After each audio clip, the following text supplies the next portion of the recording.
unos días de estudio y de dedicación a la palabra de Dios en la Biblia, especialmente en los profetas, y querría que pudiéramos pedirle al Señor que nos dé su gracia, su inspiración para poder leer esta palabra con el mismo espíritu con el que fue escrita. En el nombre del Padre, y del Hijo, y del Espíritu Santo. Amén.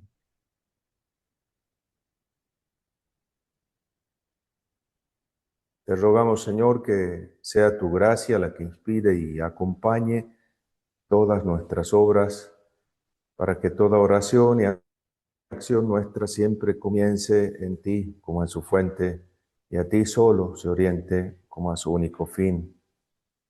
Por Jesucristo nuestro Señor. Amén. María, sede de la sabiduría, ruega por nosotros. En nombre del Padre, del Hijo y del Espíritu Santo. Amén. Bueno, bien. Aunque en estos días le vamos a dedicar eh, tiempo sobre todo a la lectura de los libros proféticos y uno de los libros de la colección de los 12 profetas menores, algunos de los cuales son poco leídos, poco conocidos por nosotros. Eh, Quisiera que empezásemos con algunas reflexiones introductorias más generales que nos dieran algunas claves para este trabajo que pretendemos hacer en estos días, ¿no? Sobre todo lo que tiene que ver con la profecía en general, ¿no? O sea, ya que venimos haciendo este trabajo hace varios años, Isaías, Jeremías, Ezequiel, Amós y Oseas. Bueno, este quinto año queremos introducirnos por lo menos en los profetas de la crisis asiria, y si nos da el tiempo, quizás también en algún otro más. Pero vale la pena volver a la inspiración inicial de por qué releer estos textos proféticos. Habría muchas razones, ¿no es cierto? Pero me parece como especialmente oportuno en los tiempos que corren, ¿no? Tiempos de la iglesia y los tiempos del mundo, ¿no? Eh, Especialmente en relación con este año jubilar que el Papa Francisco quiso convocar bajo la clave de la esperanza, ¿no? Jubileo de la esperanza. Ver que por eso el texto, el título que le hemos puesto al taller que vamos a hacer este año tiene que ver con la esperanza, ¿no? Queda esperanza, queda todavía esperanza, es posible la esperanza después de toda la crisis y después de la palabra profética que parece ser incluso tan dura por momentos. Bueno, entonces, ¿qué puede decirnos a nosotros la palabra profética? ¿Qué palabra tiene para iluminar nuestra vida y qué tiene que ver incluso con nuestra vida de creyentes y de ciudadanos, ¿no? A la vez, ¿no? Esa profecía en realidad es uno de los elementos esenciales de las dimensiones esenciales de la identidad y de la misión cristiana, ¿no? Hemos aprendido desde chiquitos que hemos sido constituidos con Cristo sacerdotes, profetas y reyes, ¿no? Sacerdote, profeta y rey. La profecía es un rasgo esencial del discípulo de Cristo y que hunde sus raíces en la identidad misma del pueblo de Dios, ¿no? Entonces, vale la pena redescubrir también la relación que estos textos proféticos tienen con nuestra propia identidad y misión, la nuestra como creyentes individuales y la de la Iglesia. Y me parece que muy particularmente también a la vida religiosa, ¿no? Eh, una- esa cuestión de la profecía ha sido siempre, sobre todo cuando el Vaticano II ha querido renovar la vida religiosa, la ha relacionado siempre con la profecía, ¿no? La profecía. Entonces, la profecía como un elemento verdaderamente crucial también para nosotros por muchos motivos, ¿no? En un momento Quizás para los cristianos, según las épocas, el tema de los profetas se ha relacionado con distintas interpretaciones, ¿no es cierto? El profeta como una especie de adivino, de anunciador del futuro, y especialmente en el caso de los cristianos, o de anunciador del Mesías, de Jesucristo, ¿no? Entonces se ha llevado el apunte a los textos proféticos solo y en la medida en que decían algo sobre Jesús, ¿no es cierto? En la medida en que podían anticipar algo de Jesús, ¿no? Otra época en la iglesia en la que se ha buscado como un mayor compromiso con el mundo, la realidad, la sociedad, también se ha visto de los profetas sobre todo el aspecto de la crítica social, ¿no es cierto? Hemos vivido, muchos de nosotros que tenemos unos cuantos años, también un esfuerzo grande por descubrir esa dimensión de los profetas como críticos de la sociedad, como denunciadores de las injusticias y exigentes en cuanto a la justicia social, ¿no? Entonces, fíjense como dos maneras de ver que tienen, por supuesto, su base en la realidad de la profecía, pero que pueden ser empobrecedoras, ¿no? Porque el profeta es bastante más que eso, ¿no? Y los profetas sabían ver las cosas como las ve Dios, ¿no? En años anteriores incluso hemos visto cómo la figura canónica del profeta, tal como aparecía en los textos de la Biblia, por eso le llamo canónica, es la imagen que los textos bíblicos nos dan de los profetas, no la que podemos recabar quizás de un estudio de historia de las religiones, sino la que sale de los textos mismos, es la imagen de alguien que tiene como una proximidad, una intimidad muy profunda con Dios, eh, y que precisamente por eso puede ver las cosas como las ve Dios y puede sentir las cosas como las siente Dios, y por eso su palabra es palabra de Dios, ¿no? Su palabra es la portadora de un mensaje de Dios para los demás.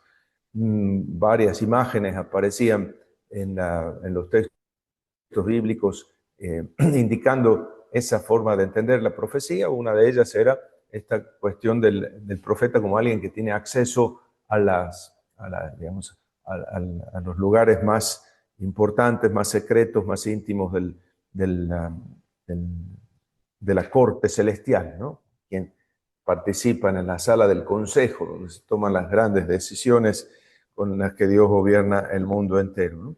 Entonces esa capacidad de ver las cosas como las ve Dios, o de sentir las cosas como Dios, tal como el profeta Oseas nos lo hacía ver en la medida en que le hace pasar al profeta por las mismas vicisitudes por las que él pasa en relación con su pueblo para que sea capaz de entender el corazón de Dios, ¿no?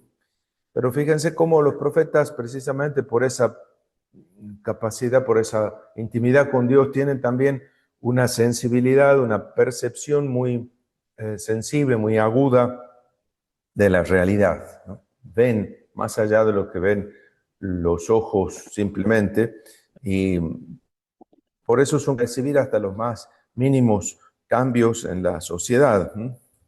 y, y también son capaces de producir esos cambios en la sociedad donde se mueven, ¿no? Fíjense que lo hacen a través de la fuerza de la palabra, ¿no? El lenguaje es el arma de los profetas, ¿no? Su palabra, ¿no?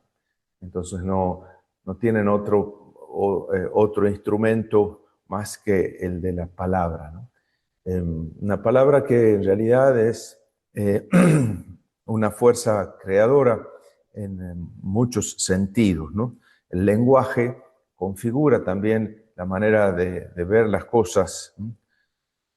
Entonces, hay un lenguaje capaz de hablar en formas que evocan una realidad y que incluso la hacen surgir, ¿no? Eh, Toda la realidad social se basa de algún modo en la palabra, ¿no? Brota de algún modo de la palabra, ¿no? aunque pueda parecer como constructivista, digamos eso, ¿no es cierto? Que uno construye la realidad a través de la palabra. Bueno, al fin y al cabo, el precedente, el primero de los exponentes de ese constructivismo, si quieren llamarlo así, es la Biblia, cuando desde la primera página del Génesis se dice que Dios crea cosas con la palabra, ¿no? Y las crea, las funda, le da realidad. Y con una analogía nada despreciable, uno puede también pensar en la fuerza creadora que tiene la palabra, ¿no? Para configurar las relaciones, generar imágenes, un imaginario que al final estructura la vida de las personas y la sociedad, ¿no? Esa, la palabra, ¿no? Y por eso todos los totalitarismos han intentado siempre controlar el lenguaje y manipularlo, ¿no es cierto? Manipular el lenguaje, ¿no? Eh, censurar determinadas palabras y promover determinadas palabras, ¿no? Eh, Eso ha sido como, es muy evidente, ¿no es cierto? Y después hay estudios sobre ese tema de la manipulación del lenguaje o de estas cuestiones de la crítica de las ideologías que uno puede ver en muchos de los pensadores contemporáneos, pero quizás nosotros recordemos la manera como se censuraba o nos autocensurábamos en ciertas épocas de nuestro país en el uso de ciertas palabras, ¿no? La palabra comunidad, comunitario, popular, pueblo, no se podía usar, ¿no es cierto? Era demasiado zurdo, me parecía, ¿no es cierto?, en determinada época de nuestro país, ¿verdad? Fíjense como palabras que generaban cierta idea y entonces se suprimían del lenguaje, ¿no? En cambio, palabras como derecho, seguridad y otras más aparecían mucho más en el tope del uso, de la frecuencia, ¿no? Entonces la palabra puede realmente configurar la manera de pensar, la manera de ver la realidad y por lo tanto también tiene la capacidad de generar relaciones o modificarlas, ¿no? Entonces, todo el esfuerzo de ciertos totalitarismos de de manipular, manejar el lenguaje y sobre todo de hacer cesar el lenguaje de la novedad, todo lo que se salga de de la normalidad y del presente, ¿no? Entonces, todo lo que aparezca como novedoso hay que suprimirlo, ¿no? Entonces, es una especie de ley, la ley del ligustro, ¿no es cierto? Todo parejito, se corta, ¿no es cierto? Y apenas hay un brotecito que empieza a aparecer por encima del seto, ¿no es cierto? Se lo corta para que todo esté parejito, ¿no? Y bueno, eh, realmente cuando el lenguaje de la novedad, la capacidad de expresar lo nuevo, eh, se amputa de la, de la, de la sociedad, también disminuye el tono de la vida, disminuye en humanidad nuestra vida, ¿no? Por eso entonces cuando escuchemos a los profetas, los vamos a escuchar como personas que saben utilizar muy bien el lenguaje, ¿no? Y cuyo lenguaje quiere configurar una manera de ver las cosas y por lo tanto generar también una novedad, ¿no? Hacer surgir algo nuevo, ¿no? Esto en realidad no es específico de los libros proféticos, en realidad toda la revelación bíblica hace aparecer esta novedad querida por Dios, ¿no? Y los profetas están al servicio de esa novedad, ¿no? Un Dios que entra en la historia con una soberana libertad, ¿no? Y que obra así como Él se le da la divina gana, ¿no es cierto? Con toda la novedad y la libertad con la que Dios hace surgir las cosas y genera cosas nuevas y genera también una historia nueva, ¿no? Eh, cuando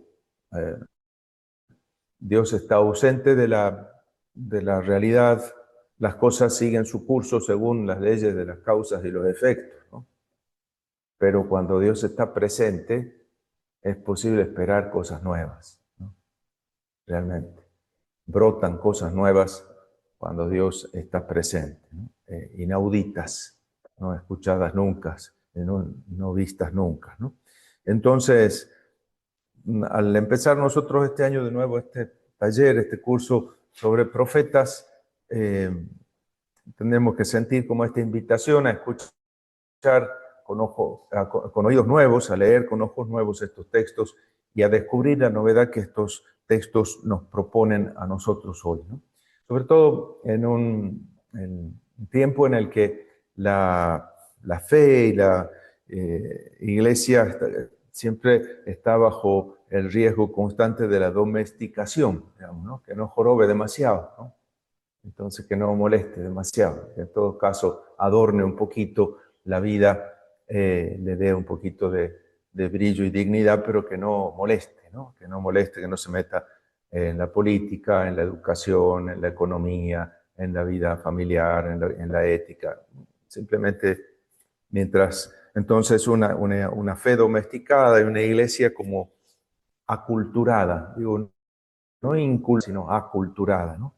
La inculturación de la fe, en todo caso, es la encarnación de la fe en una determinada cultura que la transforma y la hace expresarse de maneras nuevas en cada cultura en la que se encarna, pero la aculturación de la fe es el empobrecimiento y la reducción de toda la mordiente transformadora y novedosa de la fe para acomodarse simplemente a los modos de sentir y pensar de una cultura, ¿no? Entonces el aburguesamiento, la instalación, la aculturación de la fe.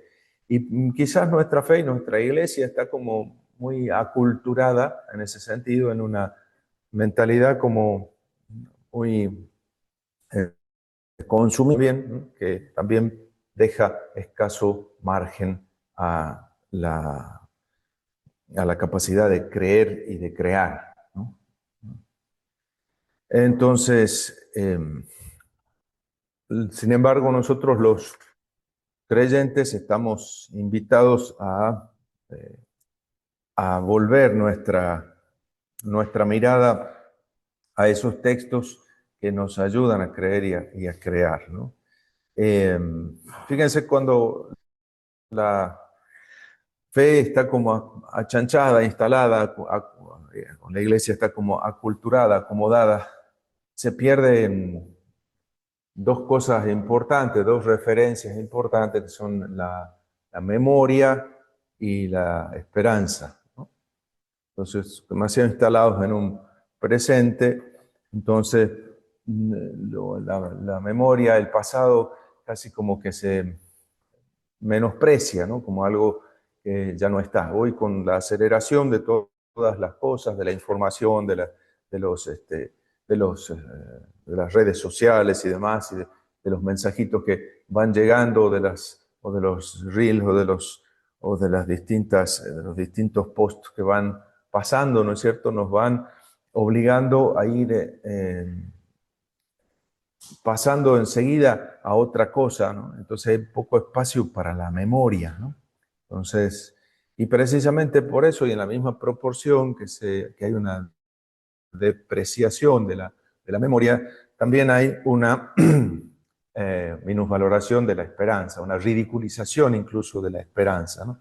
Parece como que fuese como utópico, ilusorio, juvenil, adolescente, al fin y al cabo una cosa que no cabe en una sociedad como la que nosotros estamos construyendo actualmente, ¿no? Entonces, la instalación en esta especie de ahora, ¿no? Los profetas van a venir justamente a despabilarnos en este sentido, ¿no? Y para infundirnos esperanza nos hacen recuperar la memoria, curiosamente, ¿no? Entonces, memoria y esperanza son como dos dimensiones que van unidas, ¿no? Y que se armonizan y, y se equilibran mutuamente, ¿no es cierto? Para no ser una especie de utopía, idealista y para que no sea una especie de tradicionalismo nostálgico, melancólico, ¿no? Son memoria y esperanza van de la mano. Entonces, claro, pero una comunidad como la iglesia que pierda la memoria, una comunidad con amnesia, corre el riesgo de perder la identidad, ¿no es cierto? Agustín nos enseñaba eso, ¿no es cierto? Que la identidad se basa eso en la memoria, ¿no? La capacidad de, si uno amanece un día y cada día y no tiene memoria, no sabe quién es, no hay continuidad de lo que fui, lo que soy, lo que seré, ¿no? Esa capacidad de memoria es la que va configurándonos como lo que somos, ¿no? Nos va dando identidad y conciencia de nosotros mismos. La iglesia tiene también esa necesidad de recuperar la memoria para no perder la identidad, ¿no? La memoria, no la memoria a corto plazo, ¿no es cierto?, de lo que ha hecho ayer o anteayer, el propósito, el plancito que se ha hecho para mañana, sino la memoria de sus propias raíces en lo más profundo de la revelación y en el comienzo de su vocación, ¿no? Entonces, a nosotros nos invita la palabra de Dios a eso, a recuperar estas dos dimensiones, ¿no? Acuérdense que el Concilio Vaticano II nos ha invitado a todos los creyentes a ser capaces de recuperar esa misión profética, ¿no? Un documento como la Constitución Pastoral Gaudium et Spes sobre la Iglesia en el mundo contemporáneo invita en varias ocasiones, pero sobre todo en tres números clave de ese documento, el 4, el 11 y el 44, al, al discernimiento de la historia y de la realidad, al discernimiento de los signos de los tiempos, ¿no? Es propio de todos los cristianos, de todos los creyentes, pero sobre todo de los pastores, la tarea de auscultar, discernir e interpretar a la luz del Evangelio los signos de los tiempos, las voces de nuestro tiempo, en las que se expresa Dios, ¿no? En los signos de los tiempos, discernir los signos de Dios.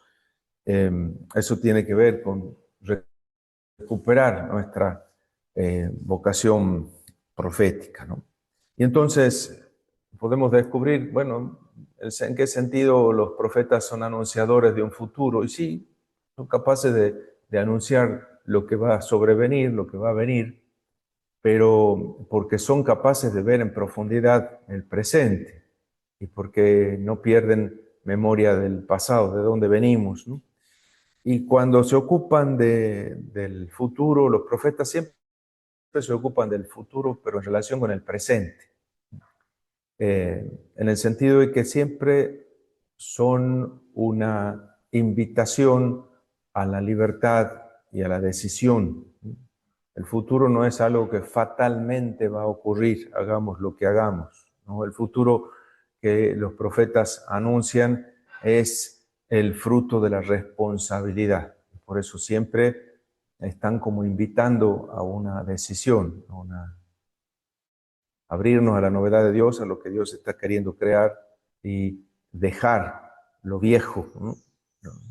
No estén allí pensando en las cosas viejas. Miren, ya estoy haciendo algo nuevo, decía Isaías 49, 43, 19. ¿Se acuerdan que nos hemos detenido sobre ese texto bastante, ¿no? Entonces, ese futuro es objeto de la preocupación de los profetas, pero sobre todo en relación con el presente, ¿no? El presente que condiciona ese futuro, ¿no? Sí. Lo que según usted quiere decir, el presente, el pasado y el futuro es todo una sola apertura como existencial, lo que constituye lo existencial. Eso es la conexión que hay entre esas tres dimensiones, ¿no? Bueno, y de ahí que entonces esa visión profética sabe ver qué hay en el presente de coherencia, ese proyecto de Dios con ese plan de Dios que se va manifestando en determinados signos y qué hay en el presente que se opone, que se obstaculiza ese proyecto de Dios. De ahí las dos dimensiones que uno clásicamente ha descubierto de la denuncia y el anuncio, ¿no? El profeta que denuncia y que anuncia, precisamente porque sabe descubrir en ese presente los signos de esa presencia del reino de Dios que está empujando por aparecer y esos obstáculos, esos elementos que se oponen, que dificultan el crecimiento del reino, ¿no? Bueno, entonces, esa vocación profética y ese ministerio profético de la iglesia y de cada bautizado tiene que ver así con la capacidad de alimentar y evocar una determinada conciencia y una percepción de una realidad diferente. De algún modo una realidad alternativa a la realidad en la que estamos metidos, ¿no? A la realidad, a la cultura dominante, ¿no?, de nuestro tiempo, ¿no? Entonces, vamos a ver cómo en esa línea, esa conciencia alternativa que tienen los profetas sirve para criticar la conciencia dominante, esa especie de acomodamiento en el que vivimos. Ahí está el aspecto de la denuncia, ¿no?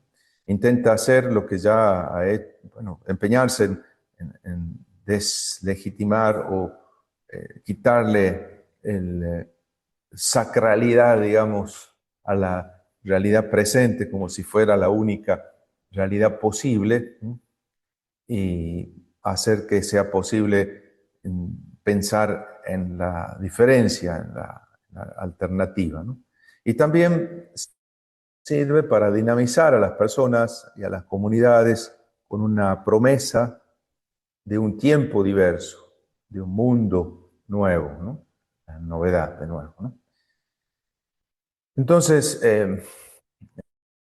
esta palabra, este adjetivo alternativo, ¿no? La palabra alternativa, interesante, era también la manera como, por ejemplo, Norbert Loefink hablaba del pueblo de Dios, el pueblo que Dios forma con Israel como una sociedad alternativa, una sociedad de contraste, ¿no? Él decía como en todo el proyecto del Éxodo, Dios constituye con todo ese grupo que saca de Egipto una sociedad que contrasta con lo que se había vivido en Egipto. Y le ofrece la posibilidad de vivir un proyecto social diferente al que vivía, ¿no? Pero esa alternativa, esa sociedad alternativa tiene que ver con lo alternativo de Dios, lo diferente de Dios, ¿no?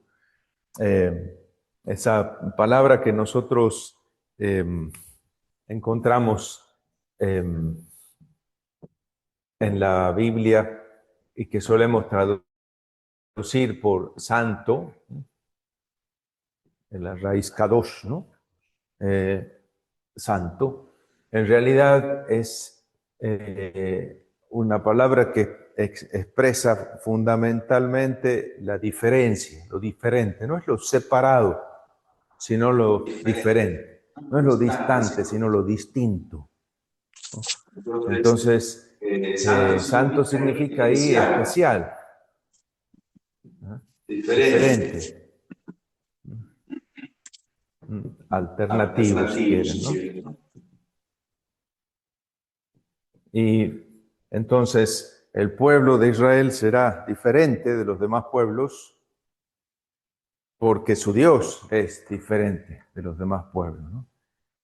Recuérdense la invitación repetida en el libro del Levítico, ¿no? Sean santos como yo, el Señor, su Dios, soy santo. ¿En qué sentido? ¿Moral? ¿En qué sentido? ¿Sacral? Sean diferentes, especiales, como yo soy diferente. No soy como los demás dioses, ¿no?, como los dioses de Egipto, ¿no?, que viven pidiendo sacrificios, ofrendas, chupándole la sangre a los devotos, ¿no? Este es un Dios que es capaz de derramar la sangre por sus devotos. Es un Dios diferente, especial.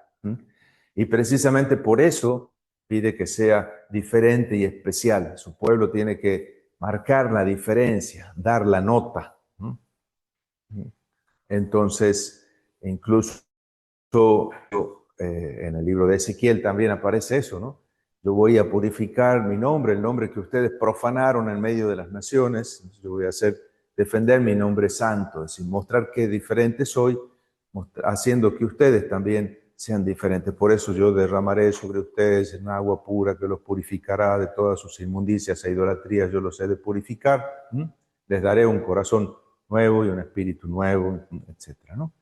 Eso de Ezequiel 36, 26, etc.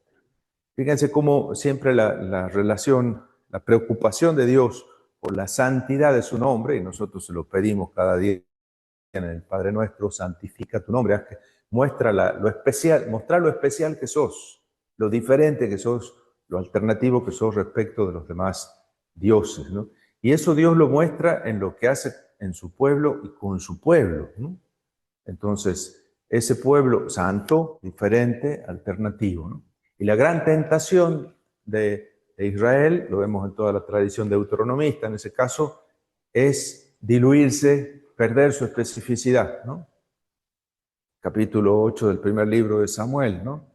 Van el pueblo a Samuel y le piden, nosotros queremos tener un rey como las demás naciones. Dice, pues si ustedes no son como las demás naciones, ¿no? Entonces, pierden como las demás naciones, ¿no? Ustedes son santos, son diferentes, especiales, ¿no? En Isaías es preferido el título de Kadosh Israel, ¿no? El santo de Israel, el especial, el diferente de Israel. Así traducía Croato el comentario a Isaías, ¿no? El especial, es un Dios especial, ¿no? Diferente de los demás. Y por eso es diferente y especial su pueblo, ¿no? Su pueblo, ¿no? Entonces, ahí nos vamos a concentrar nosotros al mirar a los profetas y vamos a ver la relación que esa palabra profética tiene con esta alternativa, ¿no? Nosotros vamos a procurar profundizar en ese ministerio profético que ejerce al mismo tiempo la crítica, la denuncia y el anuncio, la dinamización de la vida de aquel pueblo, ¿no?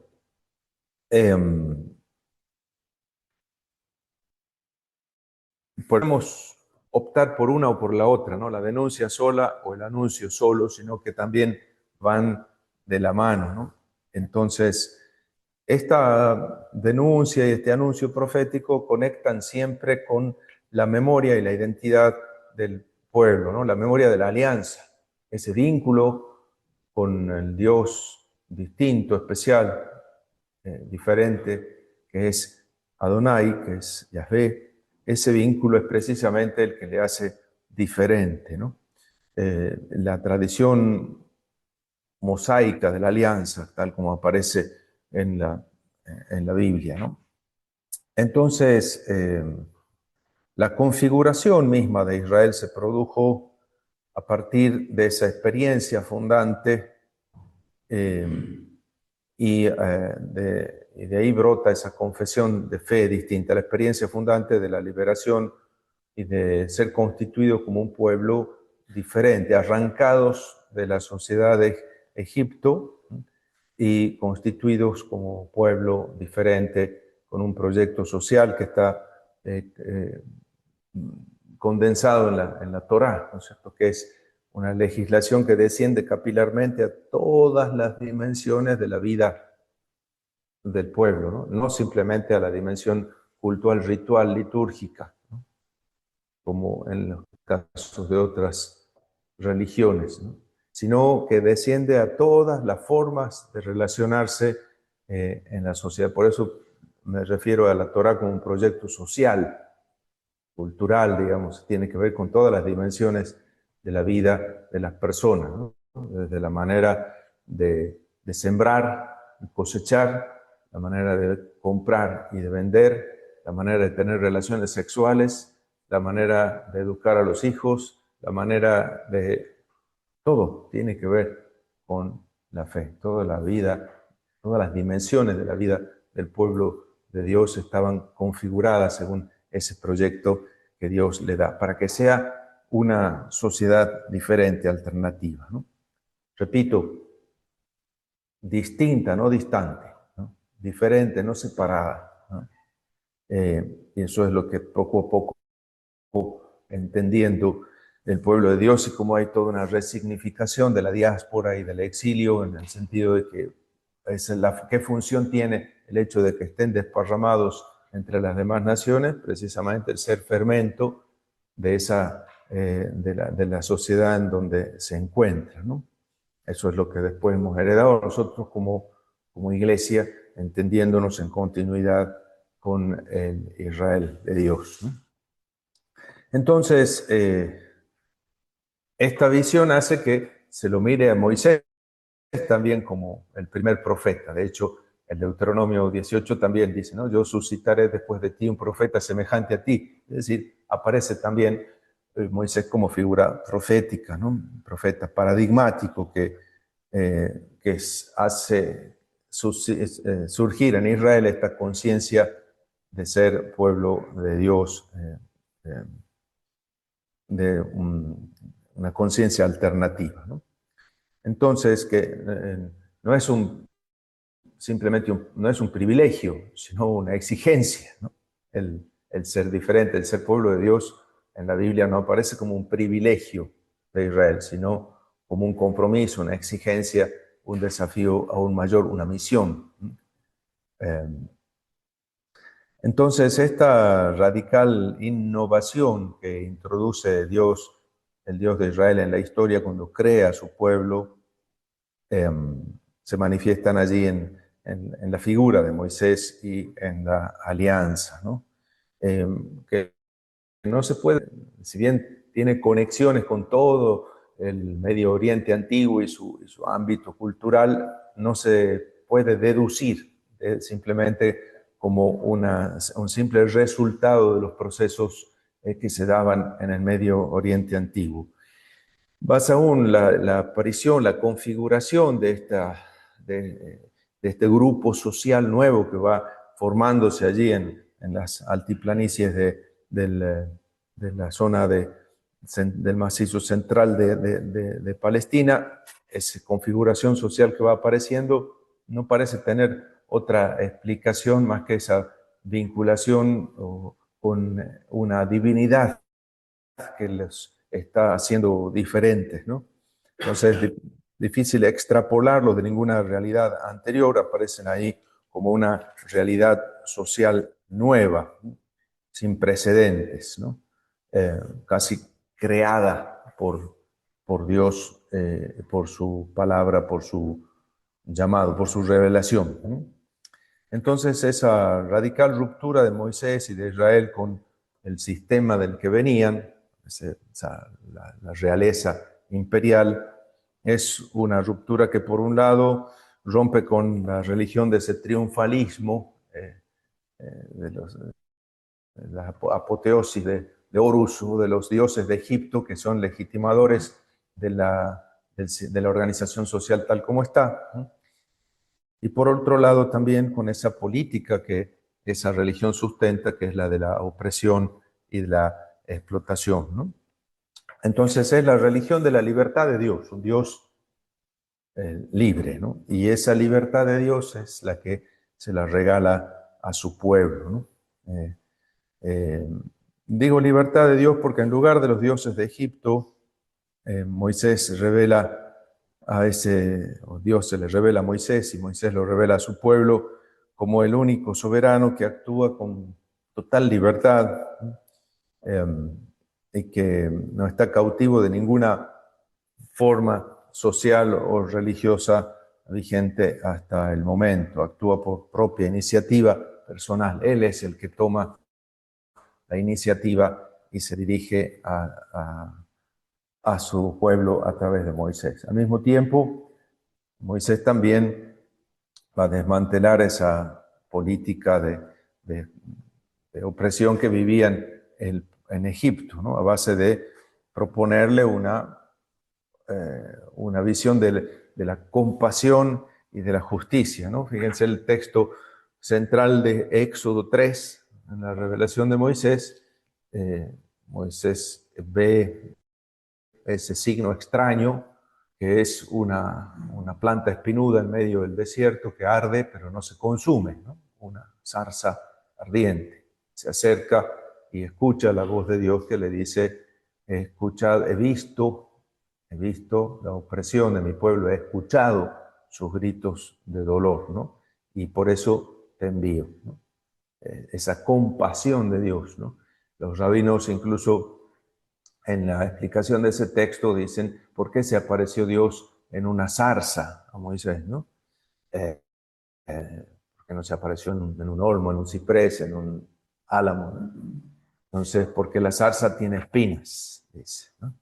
Y para mostrar que Dios estaba sufriendo así como su pueblo sufría, ¿no? Desde las espinas de la zarza, ¿no? Entonces, esa compasión de Dios, un Dios capaz de compadecerse y un Dios que es un Dios justo, que exige justicia, ¿no? La realidad que brota del Éxodo no es tan solo una religión nueva o una nueva idea religiosa o una visión de libertad, sino el nacimiento de una nueva comunidad social en la historia, una comunidad que posee una encarnación histórica, social, política, si quieren, porque es un pueblo con todas sus dimensiones, y que leyes, pautas de gobierno, un orden, normas acerca del bien y del mal, criterios para sancionar la responsabilidad. Los que participan en ese éxodo, para su propia sorpresa, se ven envueltos en la formación de una nueva realidad social, una nueva comunidad que corresponda a esa libertad de Dios. Tal como es su Dios, tal su comunidad, su pueblo, ¿no? Esa nueva realidad social que marca una discontinuidad con lo que vivieron en Egipto y que se invita a hacer realidad en una tierra nueva, ¿no? Entonces, vemos la conexión que hay entre esa imagen de Dios y esa imagen de su pueblo, ¿no? Entonces, también esa es la visión que vamos a percibir nosotros en los profetas que queremos leer, ¿no? Entonces, quizás aquí podamos nosotros pararnos y preguntarnos, bueno, qué nos sugieren estos textos, estas ideas que acabamos de compartir respecto de lo que quizás ya hemos visto en los otros libros proféticos o en lo que a ustedes les viene a la memoria a partir de estas ideas que he compartido.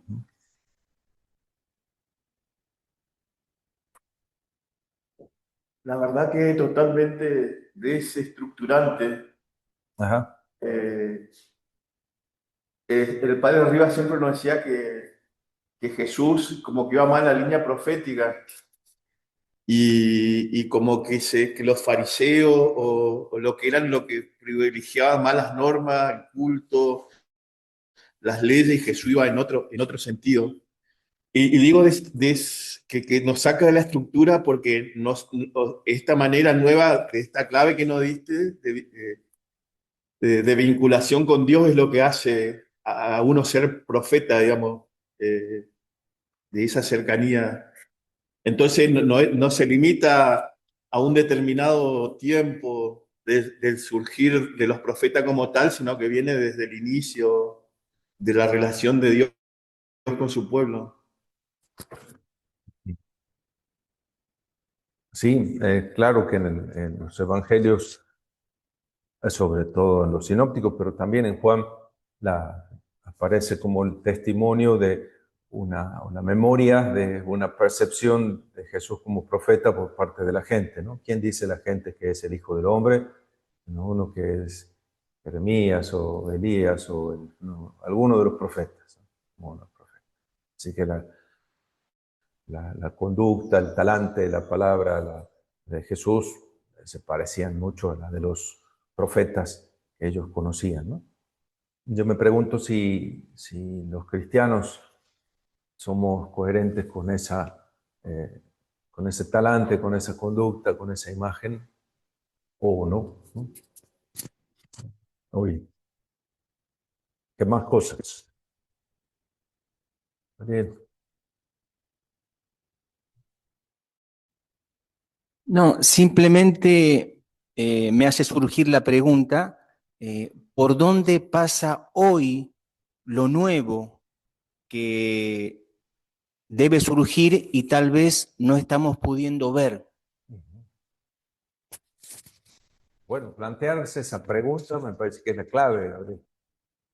Sí, con estos días de relectura de los textos podemos por lo menos percibir la pregunta, escuchar la pregunta y tener la valentía de planteárnosla. Yo creo que ya, ya hemos ganado bastante, ¿no? ¿Y dónde está esa novedad, esa que el Señor quiere hacer surgir, ¿no es cierto? O tendremos que resignarnos a ir muriendo de muerte natural, ¿no es cierto? Pregunta interesante. ¿Mm?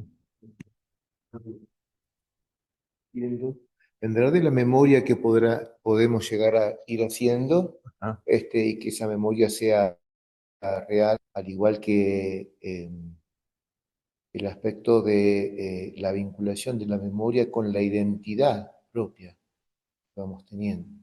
De ahí entonces surge una respuesta válida a la cuestión esta que mencionaba Gabriel recién.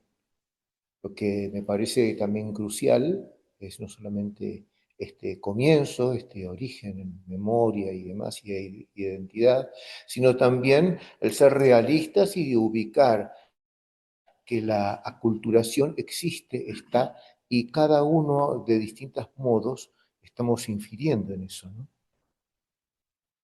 Tenemos cosas a favor y en contra también de la aculturación y ver en qué grado de participación realmente tenemos. Pero no para censurar inmediatamente las cuestiones, sino para ubicarnos cada vez mejor en esa memoria identidad. ¿Me parece eso? claro, es una cuestión de discernimiento, ¿no es cierto? Sí, sí, Permanente. como siempre. Más cosas.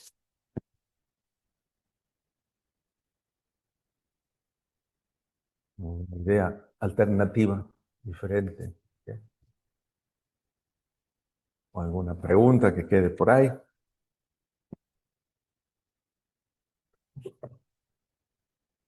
Bueno, muy bien. Paul, una pregunta.